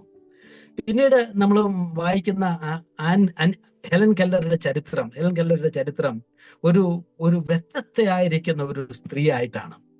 ലോകത്തിലെ ഏറ്റവും അറിയപ്പെടുന്ന സ്ത്രീരത്നങ്ങളിൽ ഒരാളായിട്ടാണ് ഹെലൻ കെല്ലർ അറിയപ്പെടുന്നത്. അവര് അതിനെ അതിജീവിച്ചു. അവരുടെ ബധിരതയും അന്ധതയും ഒക്കെ അതിജീവിച്ച് അവർ അങ്ങനെ തന്നെയായിരുന്നു. അത് ഉണ്ടായിരിക്കെ തന്നെ അവര് പഠിച്ചു, ഒരുപാട് അറിവ് നേടി, അവരുടെ ഗ്രാജുവേറ്റ് ആയി. അതുപോലെ പിന്നീട് അവള് ലോകത്തിൽ ഒത്തിരി പ്രസിദ്ധിയായി തീർന്നു. അവള് 14 പുസ്തകങ്ങൾ എഴുതി. അവരുടെ ആത്മകഥയുടെ പേരാണ് the story of my life. അതുപോലെ സാമൂഹ്യ പ്രവർത്തന രംഗത്ത് ശക്തമായ ഒരു സാന്നിധ്യമായിട്ട് തീർന്നു. അങ്ങനെ അമേരിക്കയിലെ അതിപ്രശസ്തരായിരിക്കുന്ന വ്യക്തികൾ ഒരാളായിട്ട് അവൾ തീർന്നു. ഈ അരക്ഷതയായ, ഈ സ്വഭാവ വികലതകളുള്ളതായിരുന്ന ഈ കൊച്ചുകുട്ടിയെ ലോകപ്രസിദ്ധയായ ഒരു മാതൃകാ വ്യക്തതയാക്കി തീർത്തത് ആരാണെന്നറിയുമോ? ആനി സള്ളിവൻ എന്ന ആ ടീച്ചറാണ്. അവരുടെ കഥ വായിക്കുമ്പോൾ ഒരു രസമുള്ള കാര്യമുണ്ട്. ഇവർക്ക് കണ്ണും കാണാൻ മേലെ ചെവിയും കേൾക്കാൻ മേലല്ലോ. അപ്പൊ ഈ പഠിക്കണമെങ്കിൽ ഓരോ കാര്യത്തിനും ഓരോ കാര്യങ്ങളെയും അവരുടെ അനുഭവത്തിലേക്ക് കൊണ്ടുവരണം. അതിൽ ആദ്യത്തെ അവരുടെ അനുഭവത്തെ പറ്റി പറയുന്നത്, അവളുടെ ഒരു കൈയിലേക്ക് ഒരു പമ്പിൽ നിന്ന് യാദൃച്ഛികമായിട്ടാണെന്ന് അറിഞ്ഞുകൂടാ, വെള്ളം ഇങ്ങനെ പൈപ്പിൽ ഇങ്ങനെ ഒരു കൈയിലേക്ക് ഒഴിച്ചു കൊടുത്തപ്പോൾ അവളുടെ കൈയിലേക്ക് ആ വെള്ളം ഇങ്ങനെ വീണു. ആ വീണുകൊണ്ടിരുന്നപ്പോൾ മറ്റേ കയ്യിൽ ആ ടീച്ചർ വാട്ടർ എന്ന് എഴുതി കൊടുത്തു. അപ്പോഴാണ് സെൻസേഷനും വെച്ചിട്ട് അക്ഷരങ്ങളെ, വാക്കുകളെ മനസ്സിലാക്കാമെന്ന് അവൾ പഠിച്ചത്. പിന്നീട് ഓരോ അനുഭവങ്ങളിലൂടെ ഈ വാക്കുകളെ എഴുതി, ഈ കയ്യിലിങ്ങനെ എഴുതി കാണാനും കേൾക്കാനുമല്ലോ എഴുതി കൊടുത്ത് പഠിപ്പിച്ചു. അതിശയകരമായ രൂപാന്തരത്തിന്റെ ഒരു ചരിത്രമാണ്. ആനി സള്ളിവനെ വിളിക്കുന്നത് ദ മിറക്കിൾ വർക്കർ എന്നാണ് വിളിക്കുന്നത്, അത്ഭുത പ്രവർത്തക എന്നാണ് വിളിക്കുന്നത്. ലോകത്തിൽ നമ്മൾ ചില അത്ഭുത പ്രവർത്തകരെ പറ്റി സൂപ്പർ നാച്ചുറൽ കേട്ടിട്ടുണ്ട്. ഇത് സൂപ്പർ നാച്ചുറൽ അല്ല, ഇത് നാച്ചുറൽ ആയിരിക്കുന്ന ഒരു അത്ഭുതമായിരുന്നു അത്. നിങ്ങളൊരു പക്ഷേ കണ്ടിട്ടുള്ള സിനിമയായിരിക്കും താരെ സമീൻ പാർ എന്ന് പറഞ്ഞൊരു സിനിമയുണ്ട്. ഒരു ഡിസ്ലെക്സിയ ബാധിച്ച ഒരു കുഞ്ഞിനെ ഒരു ശക്തനായ ഒരു പുരുഷനാക്കി വളർത്തിക്കൊണ്ടുവരുന്ന ഒരു ഹിന്ദി ചിത്രമാണ് താരെ സമീൻ പാർ. അതിലൊക്കെ കാണുന്ന ഒരു ചിത്രം അക്യൂസ് ചെയ്ത് കുറ്റപ്പെടുത്തി കൊള്ളിയേല എന്ന് പറഞ്ഞ് ഒഴിവാക്കി കളയാനായിട്ടാണ് പലപ്പോഴും എളുപ്പം, പലപ്പോഴും പ്രവണത അതാണ്. എന്നാൽ പ്രത്യക്ഷത്തിൽ പ്രയോജനമില്ല എന്ന് തോന്നുന്നവരിൽ പോലും അസാധാരണമായിരിക്കുന്ന സാധ്യതകളെ സ്വപ്നം കണ്ടിട്ട് അതിനെ പ്രയോഗത്തിൽ വരുത്താനായിട്ട് ശ്രമിക്കുന്ന ഒരു മനസ്സ്, അതാണ് ഈ തോട്ടക്കാരന്റെ മനസ്സ്. അതാണ് നമ്മുടെ കർത്താവിന്റെ മനസ്സ്. നമ്മൾ ഓർക്കണം, 12 ശിഷ്യന്മാരെ കർത്താവ് തിരഞ്ഞെടുത്തപ്പോൾ ലോകപ്രകാരം എന്ത് സാധ്യത അവർക്കുണ്ടായിരുന്നേ? പക്ഷെ ഓരോരുത്തരും കർത്താവിന്റെ അടുക്കിലേക്ക് വരുമ്പോൾ കർത്താവിന്റെ ആ സ്വപ്നം, അവരെ പറ്റിയുള്ള ആ സ്വപ്നം നമുക്ക് കാണാം. പത്രോസിനെ വിളിച്ചുകൊണ്ട് വന്നപ്പോൾ കർത്താവ് പറഞ്ഞു, നീ പത്രോസ് ആകുന്നു, ഞാൻ എൻ്റെ പാറയെ നീ എന്താ കർത്താവ്, നിന്റെ പേര് ഇനി പത്രോസ് എന്നായിരിക്കും എന്ന് പറഞ്ഞു. കേട്ടോ, കർത്താവ് ഈ മനുഷ്യനിൽ, ഈ ഗലീല കടലിൽ മീൻ വീഴ്ത്തക്കാരനായിരിക്കുന്ന സാധാരണക്കാരനിൽ ദൈവസഭയുടെ അടിസ്ഥാനങ്ങൾ, ആ ഉപദേശത്തിന്റെ അടിസ്ഥാനങ്ങൾ ഉറപ്പിക്കാവുന്ന ഒരു വ്യക്തിത്വത്തെ കർത്താവ് കണ്ടതുണ്ടോ? കർത്താവിന്റെ കാഴ്ച ഒരു ഭയങ്കരമാണ്. ഓരോ മനുഷ്യനിലും ഒരു സാധ്യതയുണ്ടെന്ന് കണ്ട് ചുവട് കളച്ച് വളമിട്ടാൽ അവരെയൊക്കെ വലിയവരാക്കാനായിട്ട് കഴിയും. നമുക്ക് കഴിയുന്നതിൽ, മാനുഷ്യമായി കഴിയുന്നതിന് ഒരു പരിധി ഉണ്ടെന്ന് വെക്കാം. എന്നാൽ അതാണ് ദൈവം എന്നിലും നിങ്ങളിലും ചെയ്തുകൊണ്ടിരിക്കുന്ന പ്രവൃത്തി. ആ പ്രവൃത്തിയിലാണ് നമ്മളെയും ഭാഗവാക്കുകൾ ആക്കി തീർക്കുന്നത്. ചുവട് കിളച്ച് വളമിടുന്ന ജോലി, അതാണ് ഒരു സഭയുടെ ദൗത്യം. അതാണ് ഒരു ദൈവവേലക്കാരന്റെ ദൗത്യം. അതാണ് ഒരു പിതാവിന്റെ ദൗത്യം. അതാണ് ഒരു അമ്മയുടെ ദൗത്യം. അതാണ് ഒരു സൺഡേ സ്കൂൾ ടീച്ചറിന്റെ ദൗത്യം. അതാണ് ഒരു സഭാവിശ്വാസിയുടെ ആത്മീയ ശുശ്രൂഷയുടെ നിർവചനം. അതാണ്.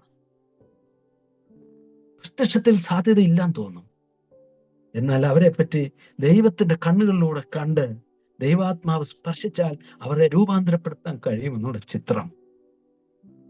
ഒരു വർഷം നമ്മുടെ മുമ്പിലുണ്ടെങ്കിൽ ഒരു വർഷത്തെ സാധ്യതകളാണ് നമ്മുടെ മുമ്പിലുള്ളത്. ആളുകളാണ് നമ്മുടെ കൂടെ ഉള്ളത്. ദൈവത്തിന്റെ ശക്തിയാണ് നമുക്കുള്ളത്. ഒന്ന്, അറിവ് എങ്ങനെ ചൂട് കളിച്ച് വളമിടുന്നതെന്ന് ഓർത്തു നോക്കാം. ഒന്ന്, അറിവ്. അത് നമ്മുടെ കാര്യത്തിലും. ഇപ്പൊ എന്റെ ജീവിതം പ്രയോജനകരമായില്ല എന്ന് തോന്നിയാൽ ചുവട് കളിച്ച് വളമിടപ്പെടാനും നമ്മളെ ശുശ്രൂഷിക്കപ്പെടാനും നമ്മൾ നിന്നു കൊടുക്കണം. ദൈവകരങ്ങളിലേക്ക്, ദൈവസഭയുടെ കരങ്ങളിലേക്ക് നിന്നു കൊടുക്കുമ്പോൾ നമ്മൾ വളരും. ഒന്ന്, അറിവ്, ദൈവത്തിന്റെ അറിവ് വർദ്ധിക്കാതെ വളരുമോ? കുറെ പഠിച്ചു കഴിഞ്ഞിട്ട് ഞാനെല്ലാം പഠിച്ചു, ബൈബിൾ ഒന്ന് വായിച്ചു കഴിഞ്ഞിട്ട് മതി എന്ന് പറയാൻ പറ്റിയല്ലോ. ആ അറിവ് പഠിത്തം നിർത്തുമ്പോൾ ഒരാളുടെ വളർച്ചയിൽ നിൽക്കും എന്നുള്ളത് വളരെ സത്യമാണ്. ദൈവവചനം പഠിക്കണം, മറ്റുള്ളവരിൽ നിന്ന് തന്നെ പഠിക്കണം, അവരെ കേൾക്കണം, ശ്രദ്ധയോടെ കേൾക്കണം. ബലഹീനരായ മനുഷ്യരാണെങ്കിലും, കമ്മ്യൂണിക്കേഷൻ എത്ര സ്കില്ലൊക്കെ കുറവാണെങ്കിലും, ദൈവമേ, കർത്താവെ, അടിയങ്ങളോട് സംസാരിക്കണമേ, കർത്താവ് പറയണമേ എന്നുള്ള മനസ്സോടെ പറഞ്ഞാല് ദൈവം അവരിലൂടെ സംസാരിക്കും. അനുഭവങ്ങളിൽ നിന്ന് പഠിക്കണം, പരാജയങ്ങളിൽ നിന്ന് പഠിക്കണം. പഠിക്കുന്ന ഒരു മനസ്സ്, അതാണ് പ്രയോജനപ്പെടാൻ, ഫലപ്രദമായി ജീവിക്കാനുള്ള ആ വഴികളിൽ ഒന്ന്. പഠിക്കുന്ന ഒരു ടീച്ചബിൾ മൈൻഡ്. കർത്താവെ, എന്നെ പഠിപ്പിക്കണമേ, ഞാൻ പഠിക്കാൻ തയ്യാറാണ് എന്ന് പറഞ്ഞ് കർത്താവ് ആക്കി വെച്ചിരിക്കുന്ന സംവിധാനങ്ങൾക്ക് കീഴടങ്ങിയിരുന്ന് പഠിക്കാനുള്ള ഒരു മനസ്സ്. 2, ദൈവശക്തി. എഫേസ്യർ പറഞ്ഞ പോലെ കർത്താവിലും അവന്റെ അമിത ബലത്തിലും ശക്തിപ്പെടുവിൻ എന്ന് പറഞ്ഞില്ലേ. ആ ദൈവശക്തി കൊണ്ട് മാത്രമേ, അറിവുകൊണ്ട് മാത്രം, ജ്ഞാനം കൊണ്ട് മാത്രമൊന്നും വിജയിക്കുകയല്ല. കാരണം ഇത് ദൈവരാജ്യത്തിന്റെ പ്രവൃത്തിയല്ലേ. ദൈവരാജ്യത്തിന്റെ പ്രവൃത്തിക്ക് ദൈവരാജ്യത്തിന്റെ ശക്തി വേണം. ഈ ലോകത്തിന്റെ പ്രവൃത്തിക്ക് ഈ ലോകത്തിന്റെ പവേഴ്സ് ഒക്കെ മതി, ഫിസിക്കൽ പവേഴ്സ് ഒക്കെ മതിയാവും. പക്ഷെ ദൈവരാജ്യത്തിന്റെ പ്രവൃത്തിയാണെങ്കിൽ അത് ഒരു ആത്മീയ യുദ്ധമാണ്. ആത്മീയ പ്രതിബന്ധങ്ങളാണ് അവിടെ ഉള്ളത്. ആത്മീയ ശത്രുതകളാണ് അവിടെ ഉള്ളത്. അതിന് ജയിക്കാൻ ഈ ലോകത്തിന്റെ ശക്തികളോ കഴിവുകളോ പോരാ. അത് ആത്മാവിന്റെ ശക്തി വേണം. കർത്താവിലും അവന്റെ അമിത ബലത്തിലും. കാരണം പിശാചിന്റെ തന്ത്രങ്ങളോടാണ് നമ്മൾ എതിർത്ത് നിൽക്കുന്നത്. അതിന് ദൈവത്തിന്റെ സർവായുധങ്ങളാണ് ആവശ്യം. കർത്താവ് തന്നെ പറഞ്ഞില്ലേ, നിങ്ങൾ പരിശുദ്ധാത്മാവ് നിങ്ങളുടെ മേൽ വരുമ്പോൾ നിങ്ങൾ ശക്തി ലഭിച്ചിട്ട് യെരുശലേമിലും യഹൂദയിലും ശമരിയിലും ഭൂമിയുടെ അറ്റത്തോളവും സാക്ഷികൾ ആകണമെന്നല്ല, ആകും എന്നാണ് കർത്താവ് പറഞ്ഞത്. കാരണം എന്താ? നമുക്ക് ലഭിക്കുന്ന ശക്തി പരിശുദ്ധാത്മാവിന്റെ ശക്തിയാണ്. ഈ ശക്തി നമ്മെ ജീവിപ്പിക്കുന്ന ശക്തിയാണ് നമുക്കറിയാം. നമ്മെ നിലനിർത്തുന്ന ശക്തിയാണെന്നറിയാം.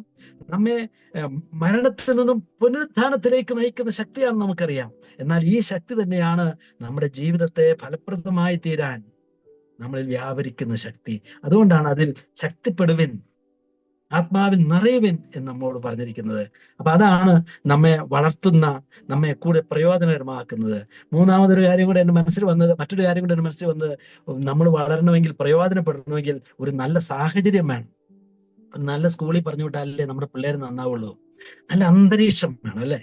അവിടെ അങ്ങ് ചെന്നാല് ഒരു പഠിപ്പിക്കുന്ന, പഠിക്കാൻ തോന്നുന്ന, പഠിക്കാൻ മോട്ടിവേറ്റ് ചെയ്യുന്ന ഒരന്തരീക്ഷത്തിൽ പഠിക്കാൻ ഇഷ്ടമില്ലാത്തവർ പോലും അവർ രൂപാന്തരപ്പെട്ട് പഠിക്കും. ഒരു സഭ ഒരു നല്ല അന്തരീക്ഷമായിരിക്കണം. ഒരു നല്ല കുടുംബത്തിൽ നിന്നും നല്ല മക്കൾ ഉണ്ടാകും എന്ന് പൊതുവെ നമ്മൾ പറയുന്നത് പോലെ ഒരു നല്ല സഭയുടെ എൻവയൺമെന്റിൽ, അതിന്റെ പരിസ്ഥിതിയിലാണ് ശക്തന്മാരായിരിക്കുന്ന, പ്രയോജനമുള്ള, ദർശനവും കാഴ്ചപ്പാടുമുള്ള ദൈവമക്കൾ വളർന്ന് വരുന്നത്. നമ്മൾ ബോൺസായിയുടെ കഥ പറയുന്നത് പോലെ, ഞാനൊരിക്കൽ ബാംഗ്ലൂരിൽ ഒരു വീട്ടിൽ പോയപ്പോൾ അവിടെ എന്നെ ഈ മരങ്ങൾ അവർ കാണിച്ചു തന്നു. ഒരു ജല്ലയിൽ വെച്ചിരിക്കുക ഒരാള്. അപ്പൊ ഈ മരത്തിന് എത്ര പ്രായം ഉണ്ടെന്ന് ചോദിച്ചപ്പോ അവൻ പറഞ്ഞു 40 വർഷമായെന്ന് പറഞ്ഞു. പക്ഷെ ഒരടി പൊക്കേ ഉള്ളൂ. പ്ലാവ്, ആല് ഒക്കെയാണ് വളർത്തി വെച്ചിരിക്കുന്നത്. ഈ ഇത്ര വലിയൊരു 50 വർഷം അല്ലെങ്കിൽ 40 വർഷം വളർന്ന് ഒരു വലിയ മഹാവൃക്ഷമായി തീരേണ്ട ഒരു ആലിനെ ഇത്ര ഒരടി മാത്രം പൊക്കവും അരയടി മാത്രം വിസ്തീർണമുള്ള ഒന്നാക്കി നിർത്തിയത് എന്താണ്? അത് വരുന്ന അട്ടച്ചട്ടിയല്ലേ. വെച്ചിരിക്കുന്ന ചെറിയൊരു കോപ്പയ്ക്കകത്ത്, ഒരു ചെറിയ പാത്രത്തിനകത്ത് വെച്ചാൽ അതിന് ജീവനുണ്ടെങ്കിലും അത്രേ വളരൂ. എന്നാൽ ഇതേ ചെടിയെ വിശാലമായൊരു മണ്ണി നട്ടായിരുന്നെങ്കിലോ, ഒരാളാണെങ്കിൽ 1 ഏക്കർ സ്ഥലത്ത് അത് വളർന്ന് വികസിക്കുമായിരുന്നു. ഒരു സഭ നമ്മളെ വളർത്തുന്ന മണ്ണാണ്. ആഴത്തിൽ വേരുകൾ ഊന്നി വിശാലതയിലേക്ക് പോകാനുള്ള അനുവാദം ഉണ്ടെങ്കിലേ അത് കൊടുത്താലേ അവിടെ വളരുന്ന വൃക്ഷങ്ങൾ വലിയ വൃക്ഷങ്ങളായിട്ട് തീരുള്ളൂ. വളരെ ഇടുങ്ങിയ, വഴക്കും ഭിന്നതകളും മാത്രം നിറഞ്ഞിരിക്കുന്ന, മാതൃകയുള്ള ഒരു മനുഷ്യനും ഇല്ലാത്ത, ആത്മീയ പക്വതയില്ലാത്ത, ദൈവവചന പഠനമില്ലാത്ത, സുവിശേഷ വേലയില്ലാത്ത, ദർശനമില്ലാത്ത ഒരു സമൂഹത്തിന്റെ കൂടെ നമ്മൾ ജീവിച്ചാൽ നമ്മൾ ഇടുങ്ങി ചെറുതായി പോകൂ എന്നല്ലാതെ നമ്മൾ വളരുകയില്ല. ഒരു സഭ വളർത്തുന്ന ഒരു സഭയാണ്. ലോകത്ത് ദൈവരാജ്യത്തിന്റെ കാറ്റും വെളിച്ചവും ഒക്കെ ഒത്തിരി വന്നടിച്ച് ആളുകൾക്ക് വിശാലമായ ദർശനങ്ങൾ നൽകുന്ന ഒരു സഭയാകണം. അവിടെയാണ് നമ്മൾ പ്രയോജനകരമായിട്ട് വളരുന്നത്. വളരാനുള്ള 3 കാര്യങ്ങൾ ഞാൻ പറഞ്ഞു. ഒന്ന്, പഠിക്കുന്ന ഒരു മനസ്സ് വേണം. ഒരുപാട് സാധ്യതകൾ നമ്മുടെ മുമ്പിലുണ്ട്. ദൈവവചന പരിജ്ഞാനം, ദൈവത്തിന്റെ ആത്മാവിന്റെ പരിജ്ഞാനം ഉണ്ടെങ്കിൽ വേദപുസ്തകത്തിന്റെ താളുകളിലെ സത്യങ്ങൾ മാത്രമല്ല, അതിനെ വിശകലനം ചെയ്തും മനോഹരമായി അവതരിപ്പിക്കുന്ന എന്തുമാത്രം സാധ്യതകൾ നമ്മുടെ മുമ്പിലുണ്ട്. അതൊക്കെ തുറന്ന മനസ്സോടെ സ്വീകരിക്കേണ്ട മനസ്സ്. അതുപോലെ ദൈവശക്തി, പരിശുദ്ധാത്മാവിന്റെ ശക്തി പ്രാർത്ഥനയാൽ ദൈവത്തോട് കൂടെ നടക്കുന്നതിൽ ആർജിക്കണം. അതുപോലെ തന്നെ അനുഗ്രഹമുള്ള ഒരു സഭയുടെ ഭാഗമായി നിന്ന് അവരുടെ ശുശ്രൂഷകളും അവരോടൊപ്പം നിന്ന് കാര്യങ്ങളൊക്കെ ചെയ്യുകയും അനുസരിക്കുകയും അവരുടെ ഉപദേശത്തിനും പ്രോത്സാഹനത്തിനും മാത്രമല്ല ശാസനകൾക്കും ശിക്ഷണങ്ങൾക്കും വിധേയപ്പെട്ട്, കർത്താവെ അടിയനെ വളർത്തണമേ, എന്നെ പഠിപ്പിക്കണമേ, എന്നെ രൂപാന്തരപ്പെടുത്തണമേ, അങ്ങ് ജീവിച്ച ജീവിതം ജീവിക്കാൻ അങ്ങ് വെച്ചിരിക്കുന്ന സംവിധാനമാണല്ലോ സഭ, അവിടെയാണല്ലോ ദൈവം കൃപാവരങ്ങളെ നൽകിയിരിക്കുന്നത്, അവിടെയാണല്ലോ ദൈവം അനുഗ്രഹം വെച്ചിരിക്കുന്നത് എന്ന് സഹോദരൻ ഒത്തൊരുമിച്ചിരിക്കുന്നതാണ് വെച്ചിരിക്കുന്നവർക്ക് അവിടെ കീഴടങ്ങി വിവേകത്തോടെ വസിക്കുമ്പോൾ ആളുകൾ വളരണം. ഞാൻ പറഞ്ഞത് 3 കാര്യങ്ങളാണ് ഞാൻ പറയാൻ ശ്രമിച്ചത്.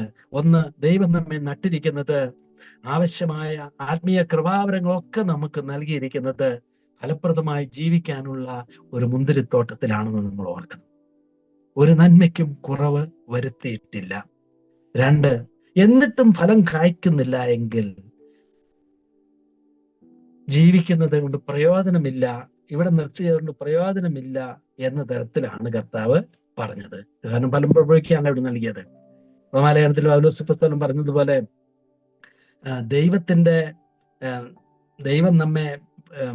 ദൈവം തന്നെ കോപം കാണിക്കാനും ശക്തി വെളിപ്പെടുത്താനും യഹൂദന്മാരിൽ നിന്ന് മാത്രമല്ല ജാതികളെന്ന് വിളിച്ച് തേജസ്സിനായി മുന്നൊരുക്കിയ കരുണാപാത്രങ്ങളായ നമ്മിൽ തന്റെ തേജസ്സിന്റെ ധനം വെളിപ്പെടുത്തുവാനും ഇച്ഛിച്ചിട്ട് നാശയോഗ്യമായ കോപപാത്രങ്ങളെ വളരെ ദീർഘക്ഷമയോടെ സഹിച്ചുവെങ്കിൽ എന്താന്ന്? നാശയോഗ്യരായ കോപപാത്രങ്ങൾ ദീർഘക്ഷമയോടെ സഹിക്കുന്ന എന്തിനാ? മൂന്നാമത് പറഞ്ഞ ആ മഹാമനസ്കതയാണ്. ശ്രദ്ധ കൊടുക്കാം, പരിചരണം കൊടുക്കാം, കരുതാം. ഫലപ്രദമാക്കാനായിട്ട് കഴിഞ്ഞെങ്കിലോ, പ്രയോജനപ്പെടുത്താൻ കഴിഞ്ഞെങ്കിലോ. അപ്പൊ നമ്മൾ ചുരുക്കത്തിൽ പറഞ്ഞതാണ്, ദൈവം നമുക്ക് നൽകിയ ഈ ജീവിതത്തെ ദൈവം ആത്മീയ അനുഗ്രഹങ്ങളെ സമ്പന്നരാക്കിയത് ഫലകരമായി ജീവിക്കാൻ വേണ്ടിയിട്ട് ആണ്. ഈ പുതിയ വർഷം നമ്മൾ പ്രവേശിക്കുമ്പോൾ എന്തൊരു സാധ്യതകളാണ്. അടുത്ത വർഷം അവസാനിക്കുമ്പോൾ നമ്മുടെ ആയുസ്സിൽ 2 വലയം കൂടെ വരും. ഒരു വർഷം കൂടെ ജീവിച്ചു. ഇവിടെ 40 വർഷം വിശ്വാസ ജീവിതത്തിൽ ജീവിച്ച വിശ്വാസികൾ നമ്മളില്ലേ? 30 വർഷം ജീവിച്ചവരില്ലേ? 20 വർഷങ്ങൾ ജീവിച്ചവരില്ലേ? 30 വർഷം എന്ന് പറഞ്ഞാൽ ഒരു കുഞ്ഞ് ജനിച്ച് ഒരു കളക്ടറായി, ഡോക്ടറായി, എഞ്ചിനീയറായി, ഒരു കമ്പനിയുടെ മുതിർ ഉദ്യോഗസ്ഥനായി തീരുന്ന ഒരു കാലഘട്ടമാണ് ഈ ലോകപ്രകാരം നോക്കിയാൽ. 30 വർഷം വിശ്വാസ ജീവിതത്തിൽ നമ്മൾ വളർന്നിട്ട് ഇപ്പോഴും വഴക്ക് കൂടുകയും മിണ്ടിയാ കോപിക്കുകയും ദേഷ്യപ്പെടുകയും ഞാനില്ല എന്ന് പറഞ്ഞ് പിന്നോട്ടിരിക്കുകയും വഷളത്വം കാണിക്കുകയും തെറ്റായ വാക്ക് സംസാരിക്കുകയും ഭാര്യാഭർത്താക്കന്മാർ അങ്ങോട്ടും ഇങ്ങോട്ടും പിണങ്ങി മിണ്ടാതിരിക്കുകയും അധികാരസ്ഥാനങ്ങളെ കുറ്റപ്പെടുത്തിക്കൊണ്ട് പരാതിയും കുറ്റപ്പെടുത്തലുകളും അക്യുസേഷൻസ് ഒക്കെ ആയിട്ടിരിക്കുകയും ക്ഷമിക്കാൻ മനസ്സില്ലാതിരിക്കുകയും സ്വാർത്ഥന്മാരും അസൂയാലുക്കളായിരിക്കുകയൊക്കെ ചെയ്താൽ നമ്മൾ വളർന്നിട്ടുണ്ടോ? ദൈവത്തിന്റെ ദീർഘക്ഷമ, ദയ, അതിന്റെ ഐശ്വര്യം നിങ്ങൾ നിരസിക്കുകയാണോ? ഞാൻ അടക്കം പറയണേ.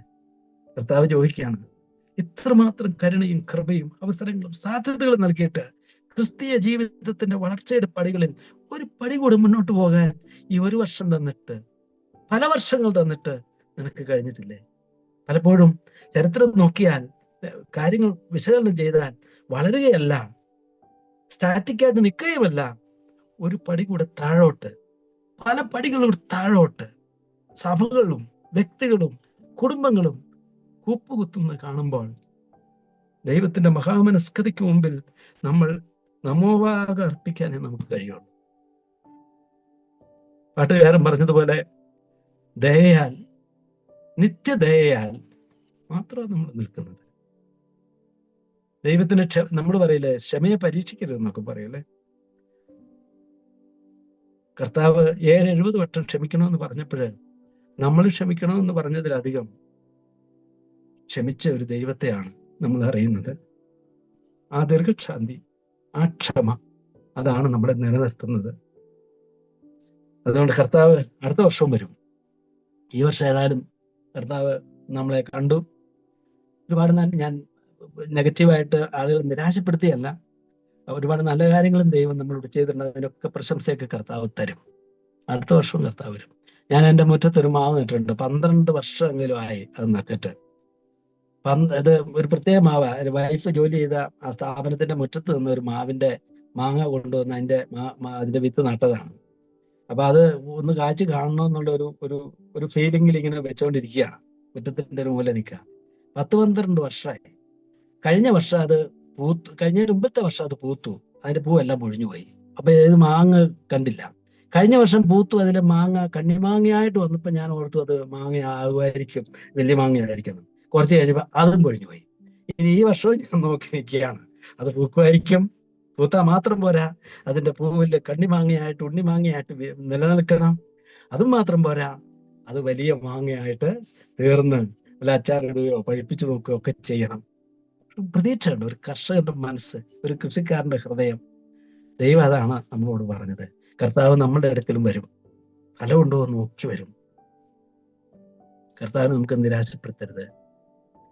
ആഴത്തിൽ വേരൂന്നിയാൽ, അടിസ്ഥാനങ്ങൾ നല്ല ഫലപ്രദമായിരിക്കുന്ന ഒരുക്കപ്പെട്ട മണ്ണുകളിലേക്ക് നമ്മുടെ അടിസ്ഥാനങ്ങൾ ഉറപ്പിച്ചുറച്ചു നിന്നാൽ നമ്മുടെ ജീവിതം ഫലപ്രദമായിട്ട് തീരും.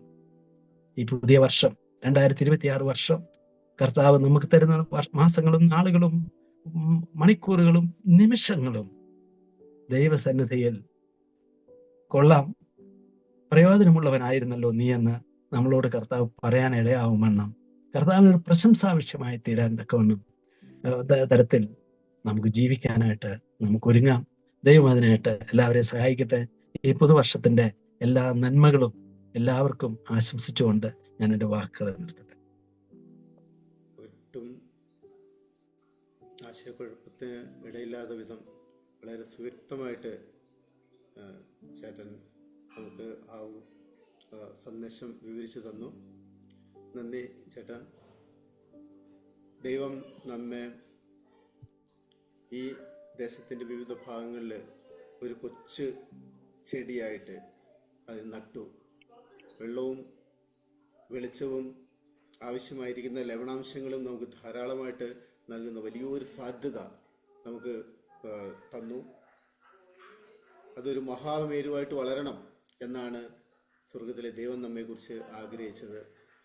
എന്നാൽ ചിലത് അല്പം വളർന്നു, ചിലത് കുറച്ചുകൂടി വളർന്നു, ചിലത് അല്പം കായ്ച്ചു, ചിലത് ധാരാളം കായ്ച്ചു, ചിലത് കായ്ഫലമേ ഇല്ലാതെ ആയിട്ട് തീർന്നു. പലപ്പോഴും നമ്മുടെ ജീവിതത്തിലേക്ക് തിരിഞ്ഞു നോക്കുമ്പോൾ, അല്ലെങ്കിൽ നമുക്ക് ചുറ്റും നോക്കുന്നതായിരിക്കുന്ന സമയത്ത് നാം കാണുന്ന സത്യങ്ങൾ ഇതാണ്. ഒരു വൃക്ഷം നടുമ്പോൾ കായ്ഫലം ലഭിക്കുവാനായിട്ട് അതിന് അധികം ആഴത്തിലേക്ക് അതിൻ്റെ വേരുകൾ ആഴ്ത്തി അതിൻ്റെ ജലം ഉള്ള അത്രത്തോളം എത്തി അതിൻ്റെ വേരുകൾ ആ ജലം വലിച്ചെടുക്കുന്നു. വേരുകൾ എത്രയും ദൂരത്തേക്ക് പോയിട്ട് അതിനാവശ്യമായിരിക്കുന്ന പോഷകങ്ങൾ വലിച്ചെടുക്കുന്നു. അങ്ങനെ അത് വളർന്ന് ഫലം കായ്ക്കുന്നു. അത് നമുക്ക് ചുറ്റും കാണുന്ന ഒരു യാഥാർത്ഥ്യമാണ്.